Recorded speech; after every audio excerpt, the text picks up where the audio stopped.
She was this gun-toting, whiskey-drinking broad. The super epic fucking broad. She was a pioneer in the industry. She's also so famous and so controversial. So controversial. So she's kind of a big fucking deal. Her story is so incredible. She belongs on this podcast because she's a broad you should know. Hello and welcome to Broads You Should Know, the podcast about amazing and noteworthy women from history. I am your host, Sarah Gorski, and before I get started, I just want to take a selfish second and share my brand new feminist t-shirt I got, Judith Beheading Hoffernes. Pretty epic. I'm excited to wear it to all the conservative bars that I go into from here on out to start up exciting conversations. Anyway, today I am bringing you an ancient broad. We haven't done an ancient broad for a little while, I think, but she is a great one, and I'm really excited to share her with you. Today we are talking about Chrysame of Thessaly. One of the websites I was looking at about pronunciations called her Chrysame. I just don't feel like that's right. I think it's Chrysame. A few other sites supported that. So I'm going with Chrysame of Thessaly. And Chrysame lived way back in the 11th century BCE. Holy shit, right? That is a pretty long time ago. What is going on in the world in the 11th century BCE? I had to look it up because I had no idea.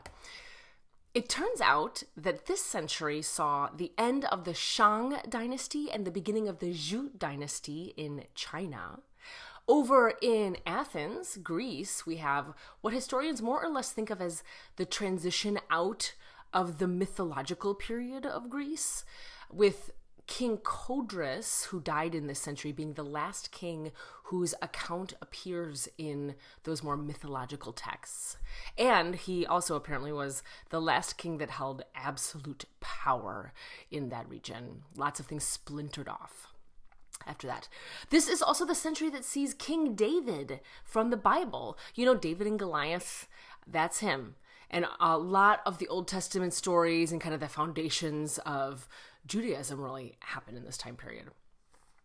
And this also apparently is when farming, the earliest evidences of farming in Kenya happens. And this also is when the Phoenician alphabet is invented.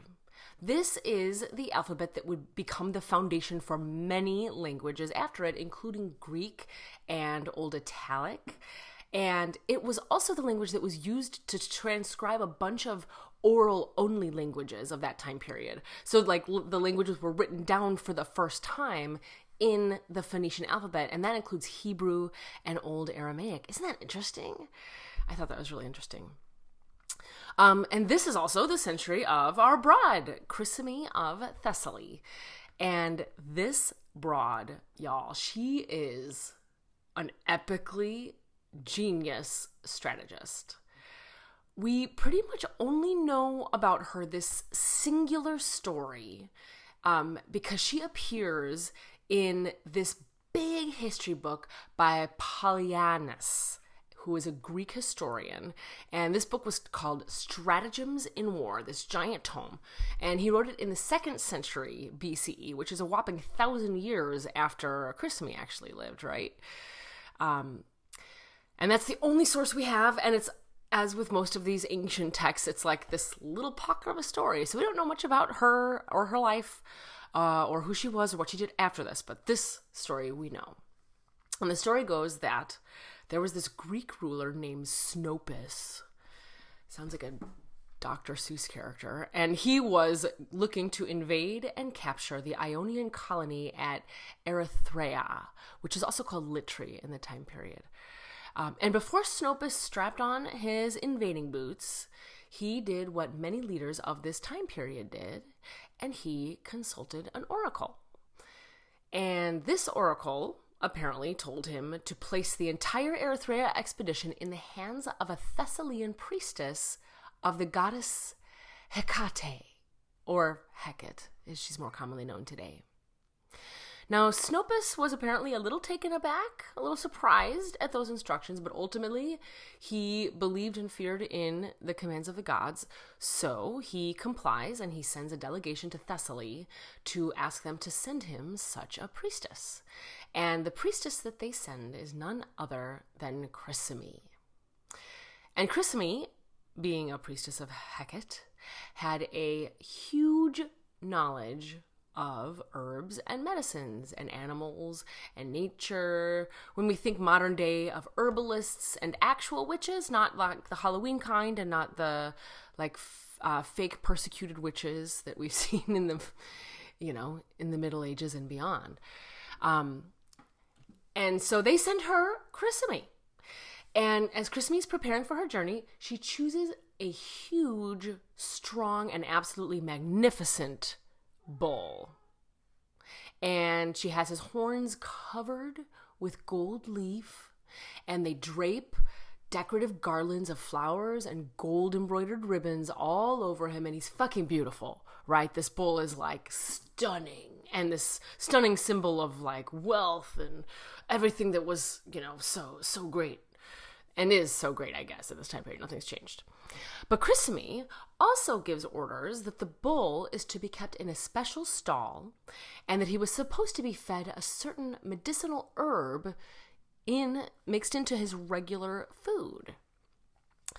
This particular herb was known to Chrysame at least, because most people did not have this knowledge, but the priestesses of Hecate did. This herb was known as, quote, a medicinal herb that would incite madness. So, and it was apparently so potent that it would affect not only the bull, but anybody who consumed the flesh of the bull as well. And of course, today we don't actually know which herb it was. That was excluded from the textbook. More than one source I read suggested that it was something akin to magic mushrooms or other psychedelics, which, anything is possible. I'm sure mushrooms existed back then. So the expedition to Erythrae sails, and when they arrive, essentially at the front lines of what's about to be the battle, the enemy can clearly see this area. It's like it's a giant field in the middle between them, no man's land, if you will. And so Cnopus's men and Chrysame's men at this point, because she's leading, she's kind of like their general at this point, they clearly build this big ornate altar and they prepare to sacrifice this beautiful bull. And the army of Erythrae can see this gorgeous beast, and they were super impressed. They were like, holy shit, these guys have got something going on. But this bull, as you might have anticipated, after being fed all of this herb for weeks and weeks, was high as fuck on whatever it had been fed, and it was going bonkers. And it basically couldn't be controlled by its handlers, and it breaks loose, and it charges away from the altar into the open plain right in front of the Erythraeans. And it's pawing at the ground, and it's trying to stab everything it can with its horns. And the Erythraeans see this whole thing happen. They watch the bull break loose. They see the bull run towards them. And they think, holy shit, this is the best possible omen for us in our impending victory. And they capture the bull. And they bring it back to their camp, and they sacrifice it at their own huge party. And they pass around the meat, and every soldier is eating some of the meat from the bull, and they string up all the gold lace ribbons and all the golden horns just before it sets in, and they all go berserk. And the entire army was gripped by this madness. And they abandoned their stations. And if it was indeed mushrooms, my personal speculation would be that they laid down their weapons and they stared up at the stars and they couldn't stop giggling. And the city was left absolutely defenseless. And Chrysame and Cnopus' scouts report back about the situation. And Cnopus immediately attacks. And the Erythraeans are completely decimated, the entire army, and Cnopus pretty easily takes the city. And that, my friends, is the story of perhaps the most epic, quote, witch that we have ever covered on the podcast so far. Chrysame of Thessaly was absolutely something else. And the fact that she, a woman, appears in this giant tome full of dude-led wars is quite the accomplishment for a woman in 11th century BCE. So I hope you enjoyed the story of Chrysame of Thessaly, and I'll see you next week. To learn more about Chrysame of Thessaly, see some art of her, and a quote from this episode, head on over to broadsyoushouldknow.com. While you're there, click over to the About page to read more about me, my bio, photo, links to my cool stuff, all right there. Are you following Broads You Should Know on social yet? We are on Facebook and Instagram and YouTube at Broads You Should Know. Like, subscribe, do all of that, and Twitter at BYSK Podcast. To suggest a broad, fill out the form on our website or email us at broadsyoushouldknow@gmail.com. If you are a fan of this podcast, I ask you, please support us by leaving a comment on Apple Podcasts and a review, and spread an episode with your friends and family. Your favorite one, just share it with them. That really helps new listeners to find us. Broads You Should Know is produced by me, Sarah Gorski, and edited by Chloe Skye, with original music by Darren Callahan. Finally, if you really enjoyed this story about Chrysame of Thessaly, then I highly recommend you check out a few of our other broads we've covered, including our other poison broad, Julia Tofana, who poisoned over 600 men during the Renaissance, defending women from their abusive husbands. And then we also have a few other ancient broads from BCE. We've got Queen Tomyris, who defeated Cyrus II in battle and spread his blood and head all over the camp. And we've got Vishpala, the ancient Indian warrior queen, who also was the first recorded prosthetic limb in history. Very interesting. See you next week for another Broad You Should Know.